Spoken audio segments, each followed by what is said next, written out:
কোডিংয়ের knowledge ছিল না, but আমাদের মেন্টর তামিম ভাইয়া অনেক ভালো শেখায়, অনেক ভালো, এবং একটা জিনিস 2 থেকে 3 বার বুঝায়, যাতে আমি ওই জিনিসটা না বুঝলে যে বুঝবে না সেও পারে। বিজনেস যেহেতু করব, একটা ই-কমার্স ওয়েবসাইট বর্তমান যুগে অনেক বেশি হাইলি রেকমেন্ডেড। আসসালামু আলাইকুম, আমি সাবিকুন নাহার। আমি বিবিএ করতেছি বিওবিটি ইউনিভার্সিটি থেকে, এবং পাশাপাশি আমি ইউরোপিয়ান আইটিতে ওয়েব ডিজাইনিং লেভেল 3 শিখতেছি। বিবিএ ব্যাকগ্রাউন্ড থেকে ওয়েব ডিজাইন শেখার কারণ হলো আমার মাইন্ডসেটটা হলো বিজনেস মাইন্ডেড। দ্যাটস ওয়াই আমি আর কি ওয়েবসাইট শিখতে চাই, কারণ আমার বিজনেস যেহেতু করব, একটা ই-কমার্স ওয়েবসাইট বর্তমান যুগে অনেক বেশি হাইলি রেকমেন্ডেড। বেসিক্যালি আমি হলাম গিয়ে খুব আগ্রহপ্রবণ, আমার নামের সাথে মিলে যায়, অর্থের সাথে। তো আমি হলাম গিয়ে একটা জিনিস নিয়ে অনেক বেশি ঘাটাঘাটি করতে পছন্দ করি। দ্যাটস ওয়াই ফেসবুক স্ক্রল করতে করতে ইউরোপিয়ান আইটিতে আমি অ্যাপ্লাই করলাম। তারপরে ক্লাস যখন শুরু করি, কোডিংয়ের নলেজ ছিল না, বাট আমাদের মেন্টর তামিম ভাইয়া অনেক ভালো শেখায়, অনেক ভালো। ওনার সাথে ওনার শেখার এবং আমার আগ্রহের মধ্যে এতটা মিল হয়ে গেছে।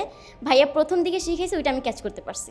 তো ভাইয়ার সাথে প্রথমে ভাইয়া অনেক মজা করে, ক্লাসে মজা করে এবং শিখায়, এবং যদি নিজেও কিছু ভুল হয় সেটা ভাইয়া বলে যে আমার ভুল হয়েছে, আপনারও কেন ভুল হবে না, অনেক বেশি উৎসাহ দেয়। প্রতিদিনের ফ্লোটা প্রতিদিন ভাইয়া ধরে রাখে, প্লাস হলো ভাইয়া ভিডিওটা পোস্ট করে দেয়, সাথে সাথে করে দেয়, যাতে আমরা বাসায় যেয়ে সাথে সাথে ধরতে পারি। এবং একটা জিনিস 2 থেকে 3 বার বুঝায়, যাতে আমি ওই জিনিসটা না বুঝলে যে বুঝবে না সেও পারে। প্রজেক্ট করাটা এই জন্যই দরকার যে আমি এস্টিমেট শিখলাম, কোথায় অ্যাপ্লাই করব, কিভাবে অ্যাপ্লাই করব, একটা পেজ কীরকম হইতে পারে সেটা জানতে হবে। আমি সাপোজ আমার বিজনেস করলাম, আমি একটা ক্লায়েন্টকে জমা দেবো অ্যাজ আ ফ্রিল্যান্সার হিসেবে। আমার অ্যামাউন্ট নাই, আমি ফ্রিল্যান্সিং করবো, টাকা জমাবো, তারপর আমি একটা বিজনেস স্টার্ট করব। তো সেক্ষেত্রে আমি একটা ক্লায়েন্টকে কীভাবে জমা দেবো, এস্টিমেট লিখে দিলে তো হবে না। আমাকে আমার পেজটা কীভাবে বিল্ড হবে, পেজটা কীভাবে প্রেজেন্ট হবে, দেখা যাবে, সেইটাই আর কি খুব বেশি জরুরি। ইনফ্যাক্ট একটা প্রজেক্ট ভাইয়া অনেক ভালোভাবে স্টেপ বাই স্টেপ শিখিয়েছে।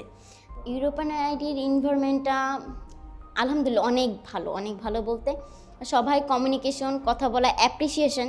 যেমন আমি বেশি কথা বলি, আসলে ক্লাসে প্রচুর বেশি কথা বলি, সবাই যেই কারণে, এবং সবাই একসেপ্ট যে জিনিসটা আছে আমাকে একসেপ্ট করে নিছে, ওই জিনিসটা অনেক আমার কাছে লাগছে, ভালো লাগছে, এবং আমাকে অনেক জায়গায় আগ্রহ দেখায় বা অনেক জায়গায় আগায় দেয়।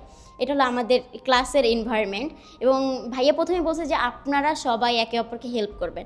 ইনফ্যাক্ট কোনো জায়গায় যদি আটকা যাই, ভাইয়া নাই, আমি যে কোনো কারোর মেসেজ দিলে সে তার HTML CSS এর প্রবলেমটা করে। আর একটা মজার বিষয় হলো যে আমার জায়গায় মানুষের ভুল ধরতে যে পছন্দ করে, এটা হলো ওয়েব ডিজাইনে এসে শিখছি। আমার ফ্রেন্ড সার্কেলও আর কি বেসিক্যালি আমি বুঝতেছি না আমার কোথায় ভুল হয়েছে, ওরা দেখার সাথে সাথে বলে দেয় যে এই জায়গায় আপনার ভুল হয়েছে। যেমন আমাদের ক্লাসমেটরাই দেখার সাথে সাথে বলে যে এখানে ভুল হয়েছে, সেম আমিও ভুল হয়েছে। ভাইয়া এমনভাবে শিখেছে যাতে এক চোখ পড়লেই আর কি ভুলটা ধরা যায়। এনভায়রনমেন্ট অনেক ভালো। পজিটিভ সাইডটা হলো প্রথমত আল্লাহর উপরে ভরসা রাখতে হবে এবং নিজের উপরে আত্মবিশ্বাস রাখতে হবে, এবং নিজের উপরে আত্মবিশ্বাস রাখলে সে করতে পারবে। ইনফ্যাক্ট তার ফ্যামিলি সাপোর্টটা সবার জন্য দরকার। বেসিক্যালি আমি ডিসকাস করি এমন মানুষের সাথে যারা পজিটিভ মাইন্ডেড। ফ্রিল্যান্সিং করলেই টাকা না, টাকার কথা কি চিন্তা না করে আমি শিখবো, কী শিখতে পারি, কোথায় শিখতে পারি, ফ্রি ক্লাস পাচ্ছেন, জয়েন হয়ে যান। মোটিভেশনটা হলো কি, নিজের মোটিভেশনটা সবচেয়ে বেশি ধরে রাখতে পারেন। যদি মোটিভেশন ধরে না রাখতে পারেন, ইসলামিক বই পড়েন, কোনো কিছু মোটিভেশন স্পিক শোনেন।